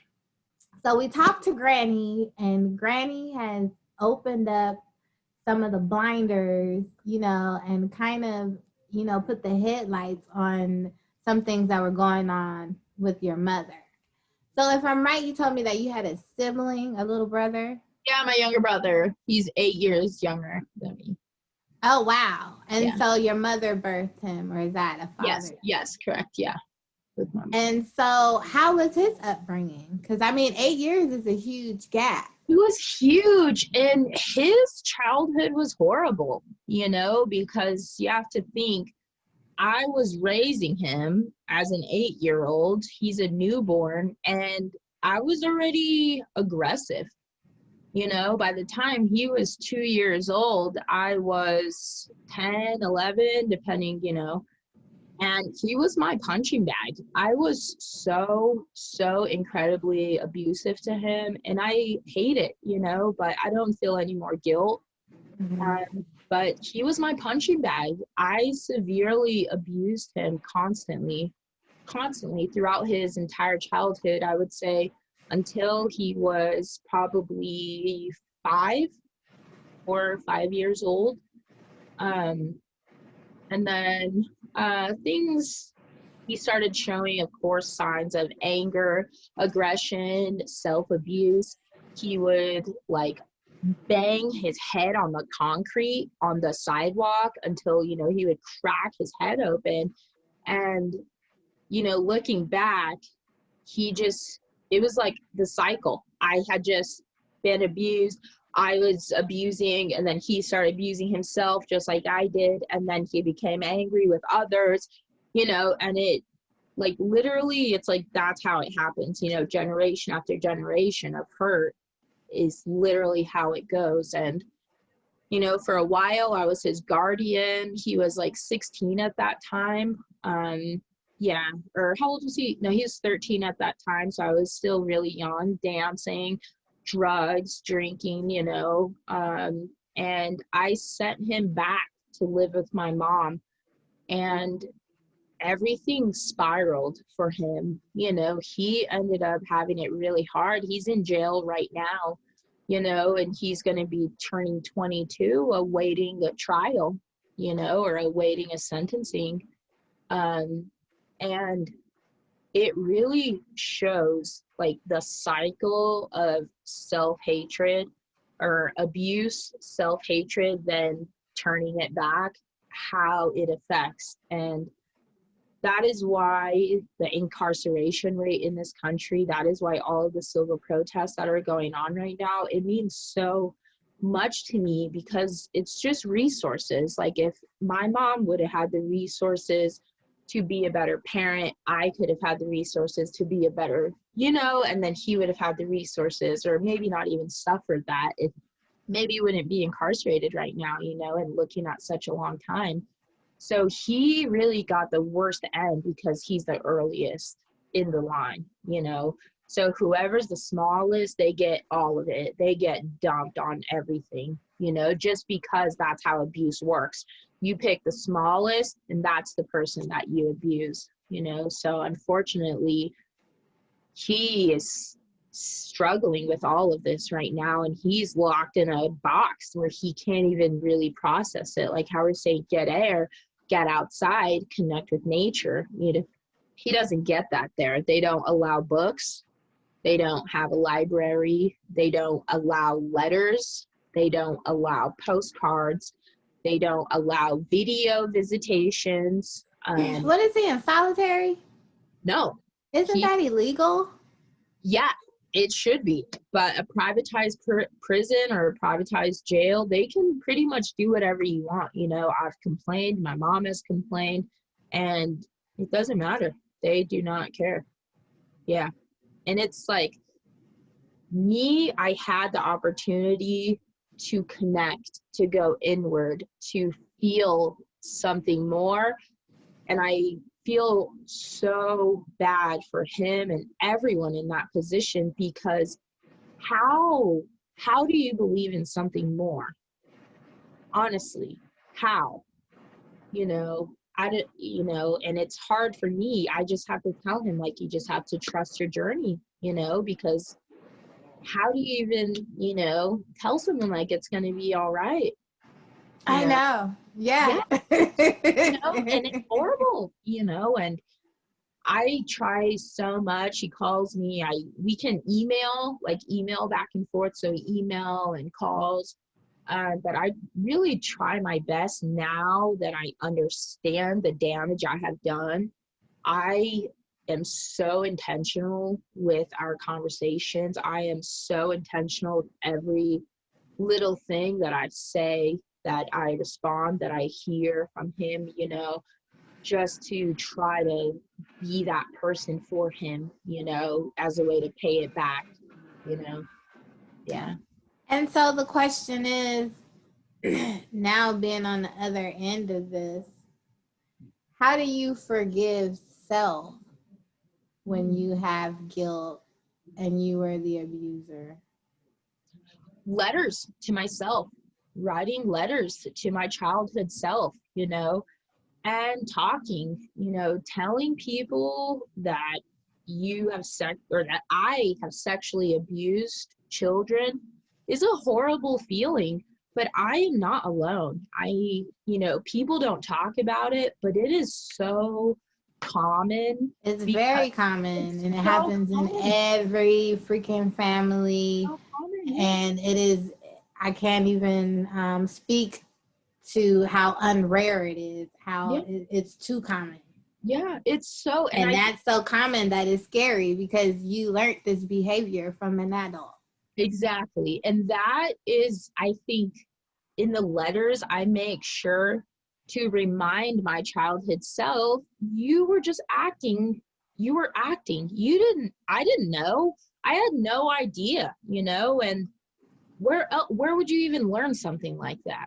You know, of Exactly. course, you know. Exactly. Yeah, exactly. So I think, yeah, writing the letters and just sharing my story and talking about it, because the stigma has to go away. You know, hurt people really hurt people, and sometimes it's really hard to admit. You know, it's really hard, and it's really sad for me to think about where those kids are today and how that experience affected them. You know, even though I wasn't intentional, I still wonder, you know, and I still worry. And I feel like if more people would talk about it, I feel like it would, one, open up a conversation where kids can go to their parents and say, someone is touching me, if it even gets to that point, or where someone could say, no, don't touch me. Like, no, as a child, you should know, do not touch me, you know. And I feel like that's super, super important. That's very crucial, and you're right. If we had the conversation about this normally, then it would put the education out there. You know what I'm saying? To a 3-year-old who can say no. Mm-hmm. You know what I'm saying? Like Yep. mommy said no. Like those are my private parts. You know what Yeah. I'm saying? Yeah. These are definitely the conversations that need to be had, whether it's a big person or a little person. Nobody should be touching your private areas. And Exactly. I don't think that that goes on. And it's like, we get to the point, kind of like what your mother was saying, where it's either a scenario like that, where you're really in love with someone and you just can't even wrap your head around them doing that. Mm-hmm. You know what I'm saying? Mm-hmm. Or, you know, you're an abused person yourself. You know what I'm saying? And from what I hear from people that were abused in that way is that now I am in a position where I can control this. I can stop it. I can begin it. I feel powerful at this moment because I didn't feel powerful at that moment. Like, you're not even really thinking about the activity that's being done to make you feel powerful or to make you feel in control. It's just you remember the feelings and you're imitating something. You know what I'm saying? Exactly. Yeah. And it's almost like an autopilot. When you're a kid, you're having these thoughts and feelings, but you don't even know it. So all that you see is the action. So you're 100% right. That's like exactly, how it goes. Wow. So writing letters helped you out a lot. Yeah. Yeah. And so when you're writing these letters, what is that process? Are you writing it like you're writing it to the person? You're writing it to yourself at that time, both, or how does that go? I like to write it to myself at that time, is because I feel, for me, I know I have like the little girl of all ages inside, and when I become reactive, like, which little girl was hurt today? Honestly, like, which child inside of me is feeling triggered from this, because I can feel it. So for me, it works best to talk directly to that part of myself. And Wow. And that takes a lot of self awareness. well, of course, life coach. That's why you're a life coach. It's so important to have someone in your corner that pushes the hard conversations with self. It's like, not saying there's no strength alone, but sometimes to really get deep, sometimes you need a little push. And I do well with a push. And so having someone, like, I feel comfortable, anyone, if you find someone that you feel comfortable, go with it. Trust And then it. we're social creatures. Like, we Yeah. have to Yeah. realize that, like, when we manifested this reality, it was so that we would be social with one Yeah. another. So, like, of course, it only makes sense that you receive messages from other people. Someone could say something, you don't even know that person, and just hear the little 2 seconds of their conversation. That was what you were supposed to hear from that moment. Someone could be totally fucking abusive to you, and then you come out of that relationship a stronger person, after you found your awareness, but everything, if you think about it, everything that you learn does come from another party, even if that party is telling your ass to turn in to get your learning. Yeah. That still came from another person. So I think that we need to become more comfortable with saying that I care and respect my fellow humans because Yeah. y'all matter. You matter to me. You I need matter. you. You matter. And I have this giant sticker that says, "It is cool to give a fuck." It is cool to care how you treat people and how people treat you. Like, I know a lot of people like, "Oh, I don't give a fuck. Oh, I don't need anyone." No, it is so beautiful and powerful to know that we are all connected and we all thrive off of one another thriving. That is how it works, and it's, yeah, like, the comfortability to reach out and connect openly, I feel, is so, so special. That's why this show is so special, because this is what people need, I need connection. Everyone needs that connection, and knowing, oh, that person has been there. They've been where I've been, they get they get it. And that feels good to have that. Man, that feels excellent. It feels Yes. excellent. And even your conversation today, I love it because let me get my numbers right. So this is the 10th episode of the You Thrive Everyday show. And um this interview in itself is super special, just because you've been through what I like to say colorful experiences. And so your level of or your angle of perceptions are very varied.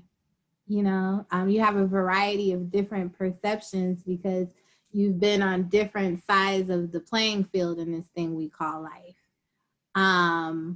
So I just respect that. I think this is a great interview. The abused, the abuser, from drugs to sex to, you know what I'm saying? And you're like only like 30 or something. Like 29.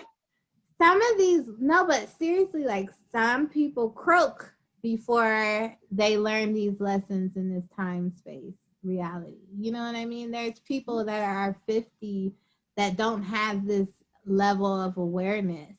So though some of the things that you've gone through are what we consider dark, some of them it's like a blessing in disguise because of the amount of people that you will be able to rise their consciousness, rise their vibration, open their perception, because you literally, girl, like you've lived like 5 or 6 different people's lives in this one life. Yeah, it's crazy.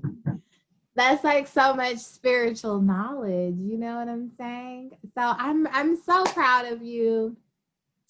And so I know this is, girl, we could do this shit all day, okay? I know.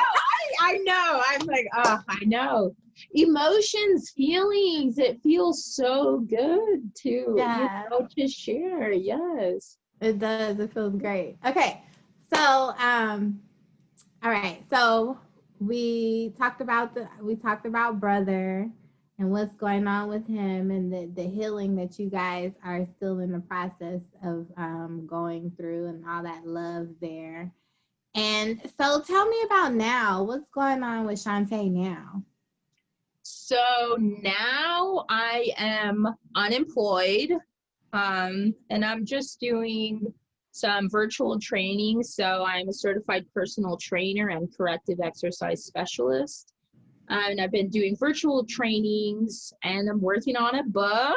So that's super exciting. So I've just been trying to network and get out there with Black women's groups, Black moms groups, and just trying to network with people.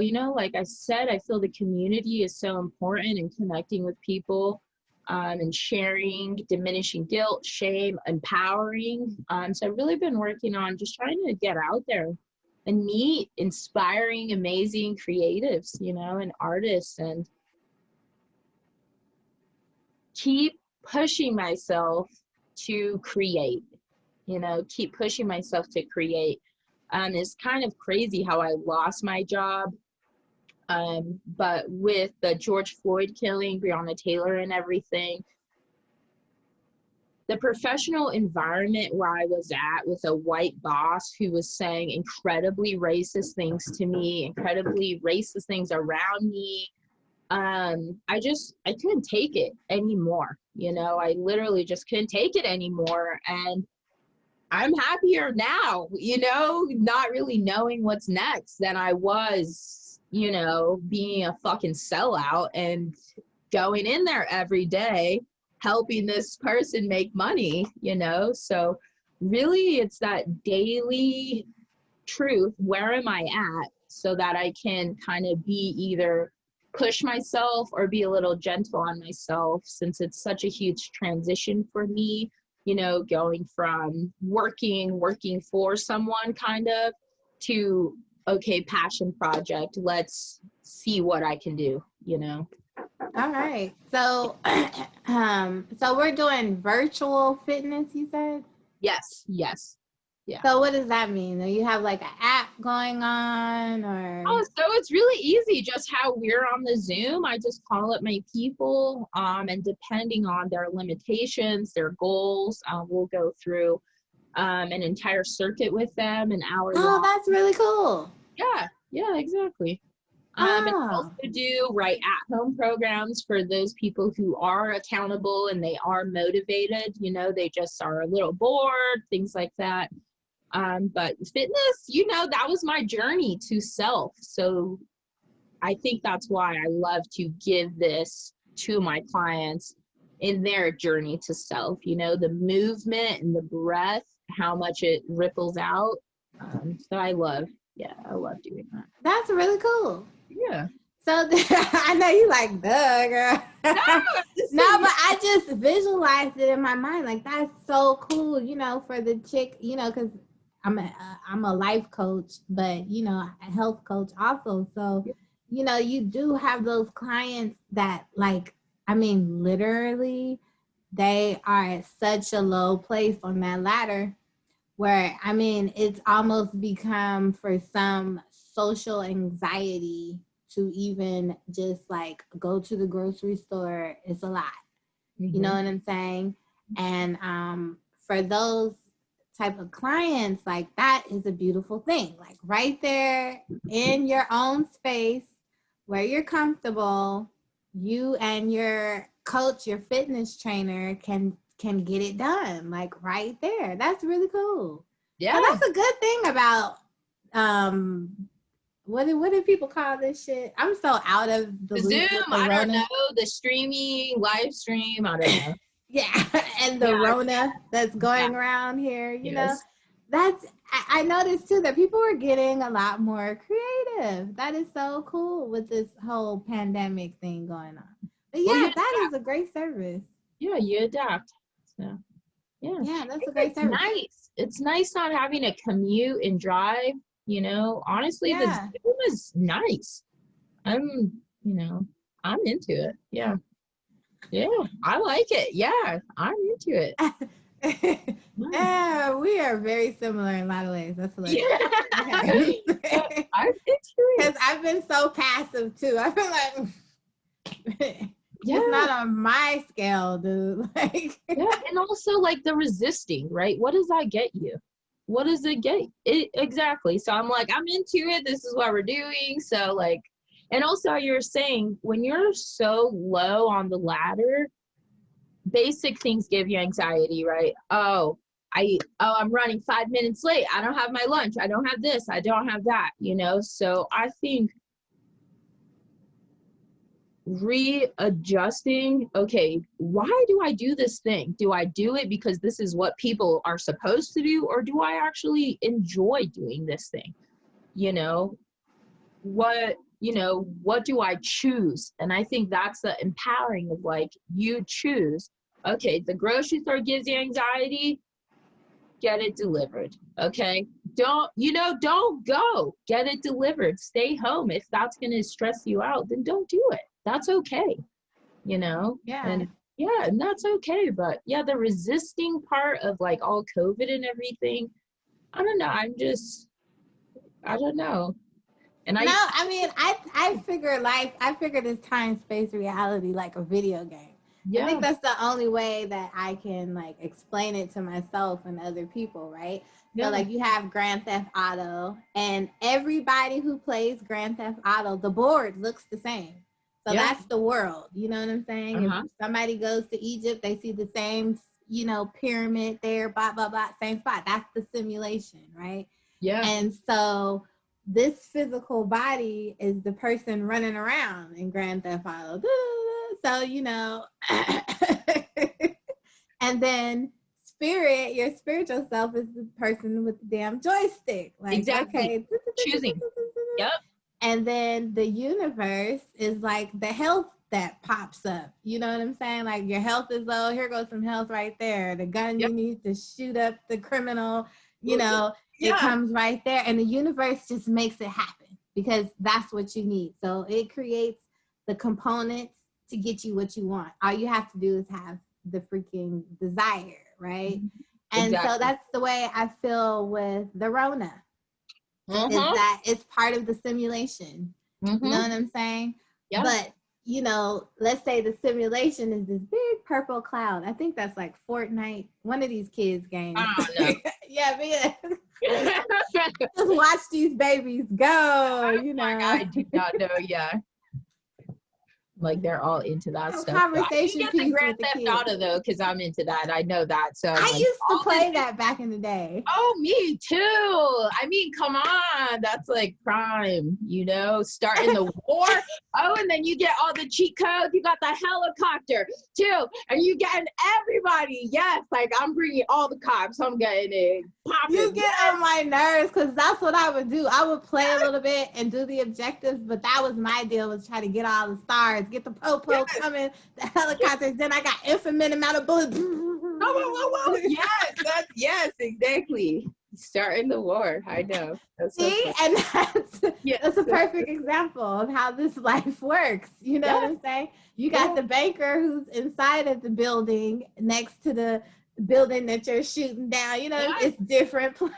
It's different. Exactly. It's like, okay. And we all play the simulation totally different. So the Yes. Rona is the purple cloud Yeah. that people keep jumping in and out of and catching that shit. And for me, I see the purple cloud and I'm like, okay, purple cloud, stay over there. Anyway. Yeah, exactly. Yeah.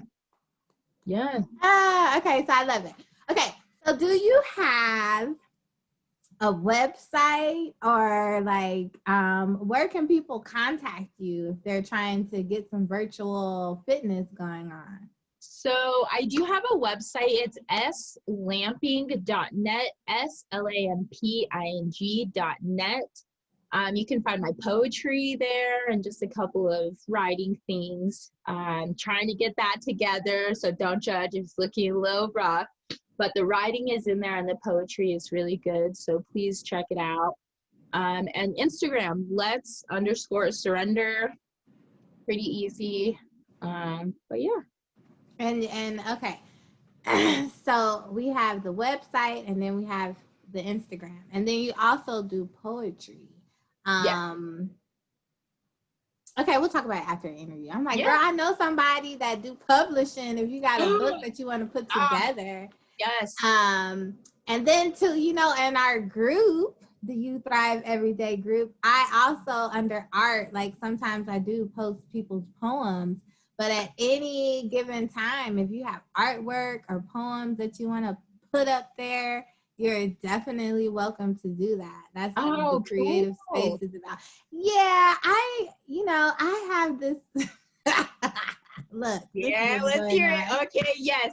No, but I've said this several times in these interviews. I have such a cognitive dissonance with social media. Okay. And so like this is me stepping all out of my zone.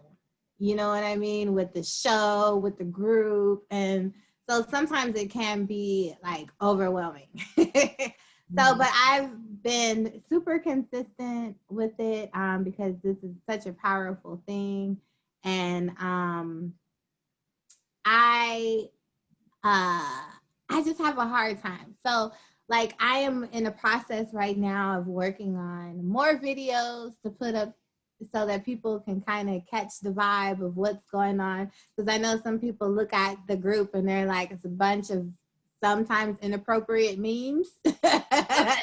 And poems and art and inspirational quotes. Like, what the hell is going on in the group? And if you don't go and like read the announcements, you're kind of not. It's like it kind of probably looks like random shit. But the whole deal is for people to be able to come somewhere where it just makes your mood just a little bit better. Like, I'm not saying I'm the instant guru, which I can say that because I kind of feel like that. Like, if you were around me, you know what I'm saying? I can get you from here.